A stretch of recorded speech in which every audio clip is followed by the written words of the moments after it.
Second session of this workshop, and I'll be chairing it. I'm Alex Hansen still.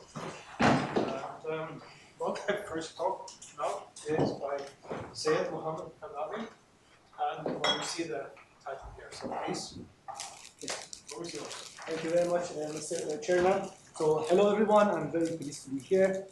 My name is Syed Mohammed Navier. I'm a professor at the University of Laval. I would like to thank first the organizers of this wonderful event.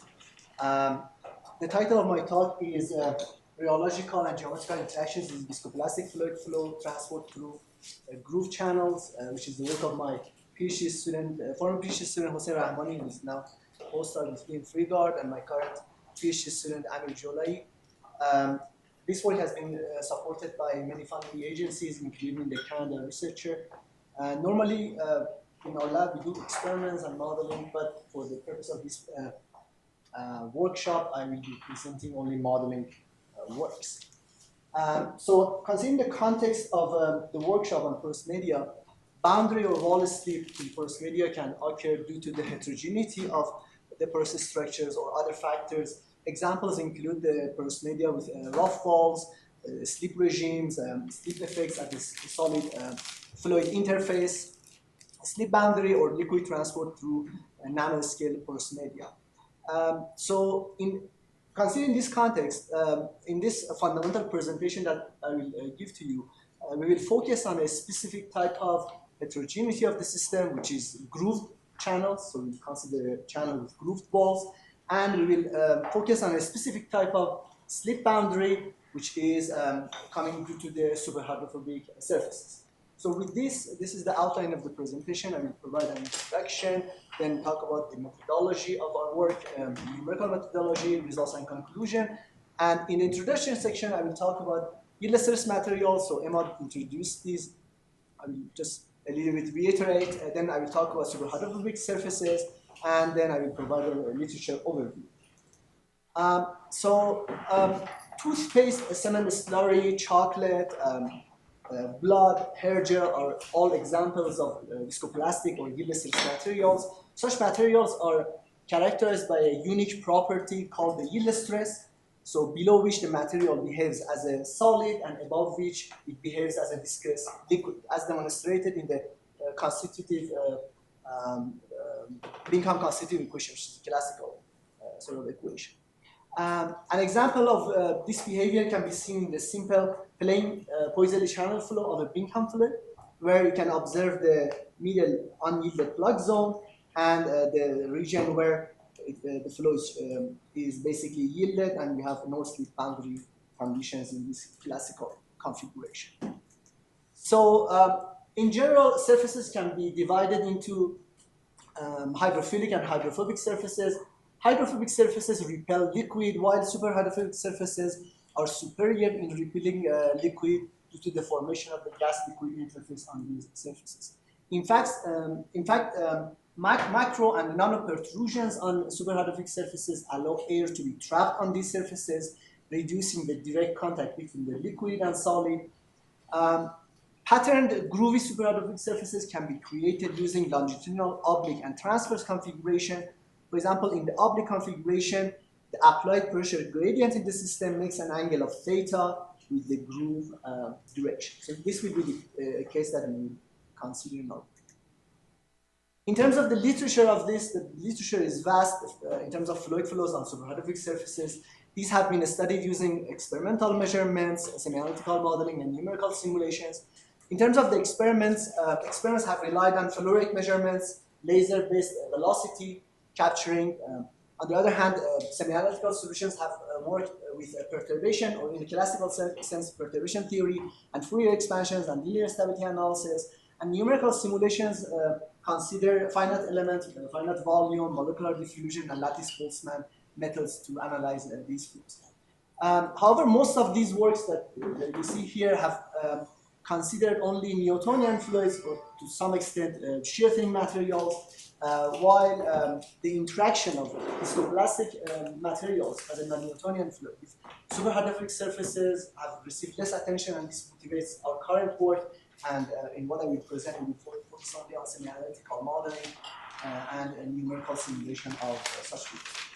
For those who are interested to know that sort of what is being done these days in the field in terms of the literature of the field, a lot of people are working on superhydrophobic surfaces. For example, Crowdy has been developing analytical expressions for the curvature and curved meniscus. Yarif has done works on the singular limits of superhydrophobic surfaces and addressed transverse shear flows. Schinocker has worked on the local slip lengths as well as liquid-infused surfaces, which is a counterpart to superhydrophobic surfaces. Hale has considered composite surfaces, porous surfaces. Kyle has considered heat transfer in these type of flows as well as parallel ridges.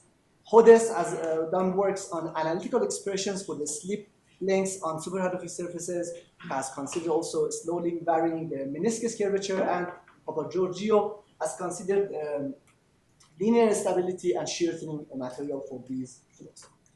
So with this sort of introduction, let's go to our methodology of our work. As I said, it's going to be purely numerical. I will talk about the problem setting, the equations of motion. Then I will introduce three types of solution: semi-analytical type solution, then a full CFD solution, and then a stability analysis. So in terms of the problem setting, you can see a schematic configuration of our geometry of consideration, which is a plain Poiseuille Bingham channel flow with a lower, basically superhydrophobic wall, as you can see schematically here. So in this configuration, we have the width of the groove, which is delta. We have L, which is the period of the groove, and we assume air to be trapped inside these cavities. We assume the air to be to have a flat sort of interface, and we assume the air to be pinned at the groove edges. In terms of the liquid air interface, we consider a partial slippage on the superhydrophobic sort of wall, and we consider basically for an oblique flow configuration where theta is the angle between the applied pressure gradient and the groove direction. We will have a stream, basically a secondary flow stream perpendicular to the applied pressure gradient in the x prime direction due to the anisotropic slip dynamics. The equations of motions in dimensionless forms are summarized here. We can see the continuity equation, the momentum balance equation in general form. We will work with the Bingham constitutive model, which allows us to focus on the effect of the Venus via the Bingham number.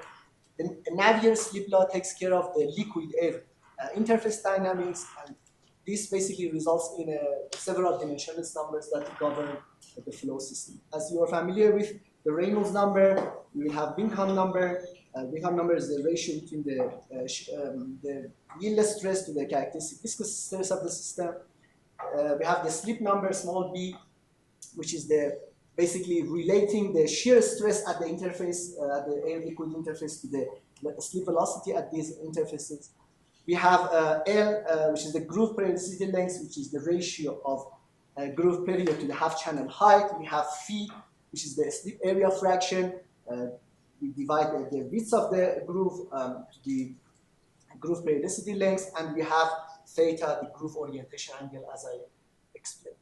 So in this context, in this formulation, we will have L as the dimensionless parameters in the system, which can define two types of channel for our configuration.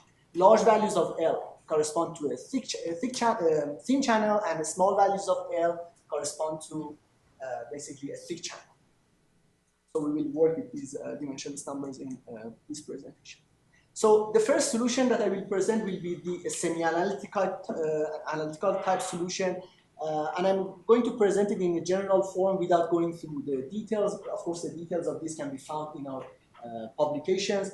For example, in terms of and this is very classical, in terms of the steps, we perturb the momentum balance equations about the no-slip condition. For example, for a thick channel, we rely on we define a small parameter of the system, which is the inverse of the superhydrophobic wall wave number, and correspondingly rescale the perturbation equations.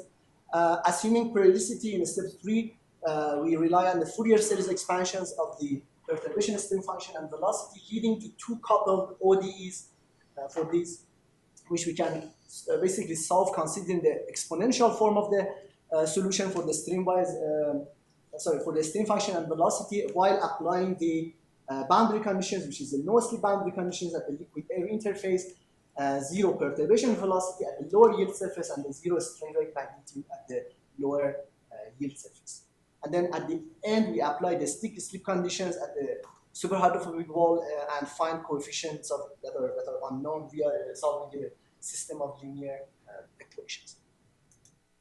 So that was this was the first solution. The second solution that is more complete and to compare with our semi-analytical solution would be a CFD solution, which is a finite volume method that we that was implemented via simple and pimple algorithms in open form.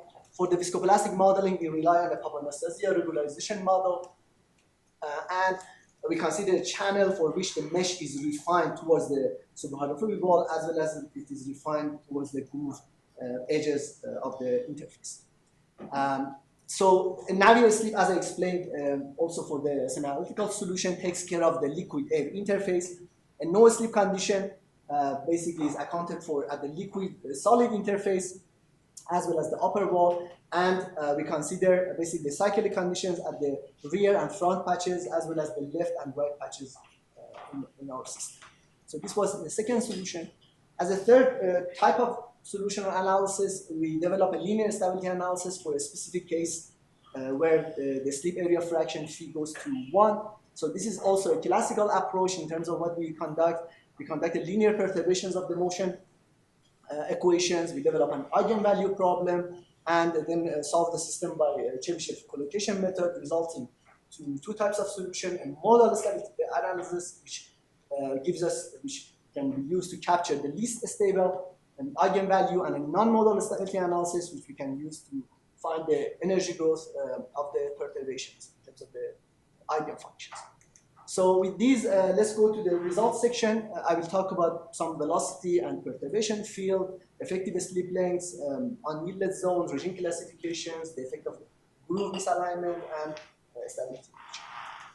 So let's look at the velocity profiles via semi-analytical and CFD results for a thick channel and a transverse flow. In the corner of each slide, I will put a marker if the channel is thick or thin in the corner, and then what is the groove orientation. For example, here we have a transverse groove orientation. What we can observe is a good comparison between the dots, which are the CFD results, and the lines that are basically semi-analytical solution. And what we observe is that the change in the velocity profile is basically dominant near the groove edges, and this slip velocity actually increases by increasing the B, the slip number, small b, or capital B, which was the Bingham number. So increasing the slip number, or the Bingham number, results in having a larger slip velocity at the liquid air interface for the superhydrophobic wall. So in terms of the slip velocity profiles, using again semi-analytical and CFD results, in the left panel, we are looking at the effect of the Reynolds number and slip number. By increasing the slip number, what we observe is that the slip velocities are increasing as expected. If you have more slip, you're going to have more slip velocity, basically. On the other hand, by increasing the Reynolds number, what we observe is that the slip velocities actually are decreasing a little bit, and they become asymmetric due to basically the convective effect. In the right panel, I'm showing the effect of L and phi. So by increasing phi, which is the slip area fraction, we observe that the slip velocity is increasing. So if we have a wider interface on the superhydrophobic wall, the slip velocity is increasing. And if we are increasing L, which basically making the channel thinner, again the slip velocities are increasing. So let's look at the perturbation velocity field via semi-analytical solutions. So in the right side, we are showing the effect of increasing the Bingham number. By increasing the Bingham number, what we observe is that the wall-induced perturbations are increasing, and actually they grow towards the unyielded, basically, surface of the center channel plug. And by increasing the Reynolds number, on the other hand, we see that the wall-induced perturbations are decreasing and they become asymmetric, as I mentioned also before. In terms of the average slip velocity, so these are basically sort of showing how on average the flow behaves in terms of the slip velocities. We see that both components of the slip velocities increase with increasing the slip number, and also by increasing phi, which was basically the slip area fraction, the both components are also increasing. And interestingly, the approach towards the homogeneous slip condition as the value of phi is going to the critical value of 1.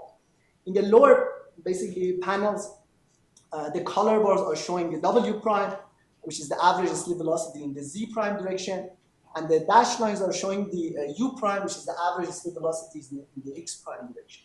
What we observe is that by variations of theta and phi, we see a non-monotonic effect of these quantities on the U prime, the average slip velocity in the X prime direction, showing that the secondary flow motion is maximized at an intermediate values of these basically quantities. On the other hand, or dimensionless numbers. On the other hand, by increasing the L, which making the channel thinner, we observe that the U prime, the average slip velocity in the X prime, is decreasing, meaning that if you are making a channel thinner, the secondary flow motion basically is diminishing due to the confinement that you are creating. In terms of the effective slip lengths, the normal component and the shear components are shown in this slide. We see that the normal component is always maximum at theta equal to 0, which corresponds to a longitudinal flow. And on the other hand, we see that the shear component is always maximum at an intermediate value of theta. And by increasing the slip number and the Bingham number, we observe that this maximum, the theta that corresponds to this maximum deviates from 45 degrees. But for a Newtonian, corresponding Newtonian fluid, this maximum always occurs at a 45 degrees angle orientation of the group. In terms of the contours of the velocity and unyielded plug zones, in terms of the CFD results, we are showing, for example, here I'm showing the gray zones, which are the unyielded zone at the center of the channel. What we observe is that by increasing the slip number, the deformations in the basically these center plugs are increasing, and they are eventually blocked due to the wall-induced perturbations due to the superhydrophobic wall. By increasing the Bingham number from up to bottom, we see that the center plug remains unbroken, but it becomes highly wavy close to the superhydrophobic wall, that is the lower wall. And if we keep increasing the Bingham number, what we observe is that if we focus at the superhydrophobic wall at the interface of the liquid, at the air-liquid interface, we observe the formation of another plug that has a sort of a fox head shape that we call a superhydrophobic wall plug. So it's a secondary plug in this system. So this allows us to basically provide a regime classification based on the appearance. So whether we have the center plug breakage first of all, or we have a center plug that is not broken, and or a superhydrophobic wall plug that appears or is absent. So 4 regimes in total can be created. So if we can plot these in a plane of the slip number and the L groove periodicity lengths for the thick and thin channel limits, we observe that at small values of L for thick channels, we have a transition between a regime where you have a no superhydrophobic wall plug to a regime where you have a superhydrophobic wall plug. So in both of these cases, the center plug will remain unbroken.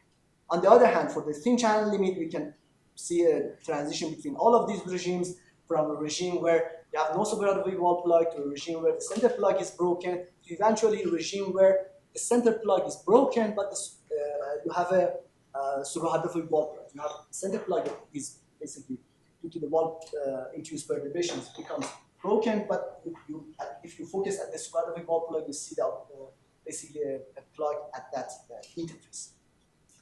So we are currently also extending the works that I mentioned to 2 superhydrophobic basically walls as schematically shown, and the aim is to see or analyze the effect of misalignment on this configuration.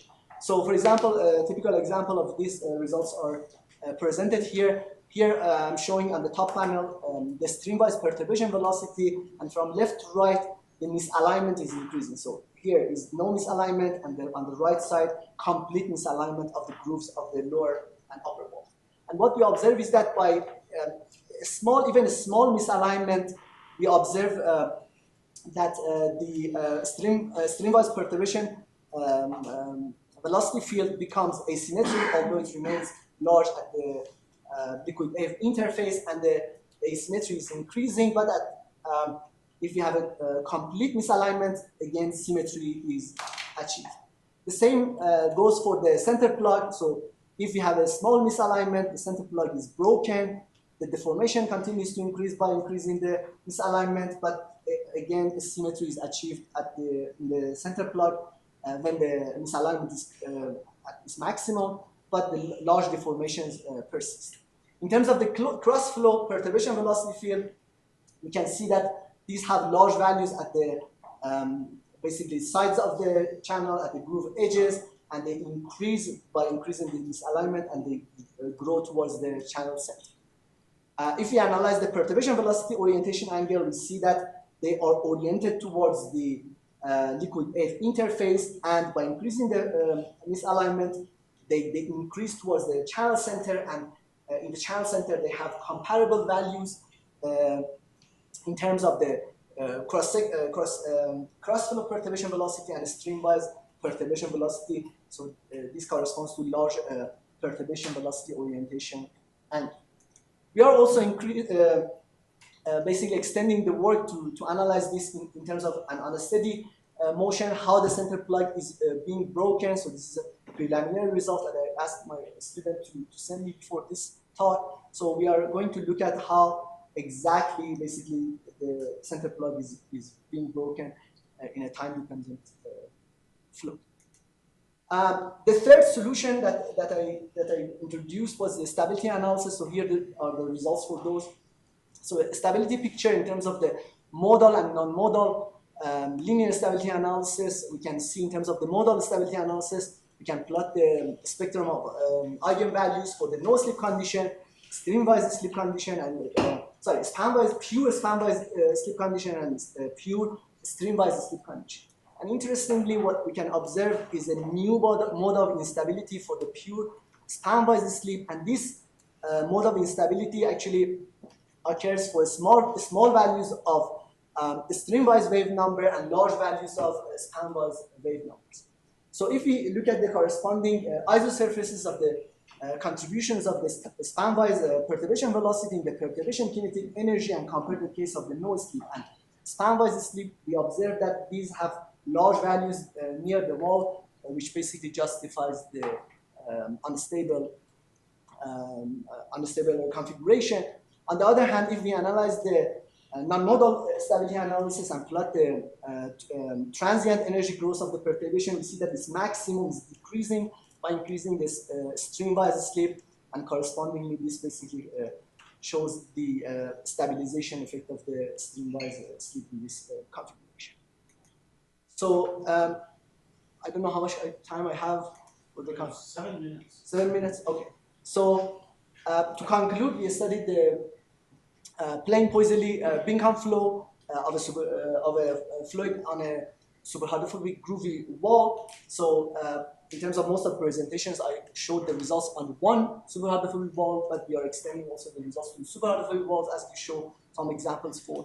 We considered longitudinal, transverse, and oblique flow configurations in creeping and inertial flow conditions. We developed semi-analytical and CFT results, as well as stability analysis. We found good agreement between all of these. We found increasing the Bingham number generally has results in the growth of the perturbation field, but increasing the Reynolds number diminishes it, and the results in hindering the perturbation field. And we predicted this formation of the superhydrophobic wall plug at a critical slip number, and we classified the regime correspondingly based on the appearance or absence of the superhydrophobic wall plug. And we explored the new and stable mode for the span-wise slip conditions at the limit of phi going to 1. So what I presented has been published in 7 or 8 papers, mostly in Journal of Fluid Mechanics, journal Newton fluid mechanics, and also recent submission to physical review fluids. So I would be happy to answer any questions. Thank you.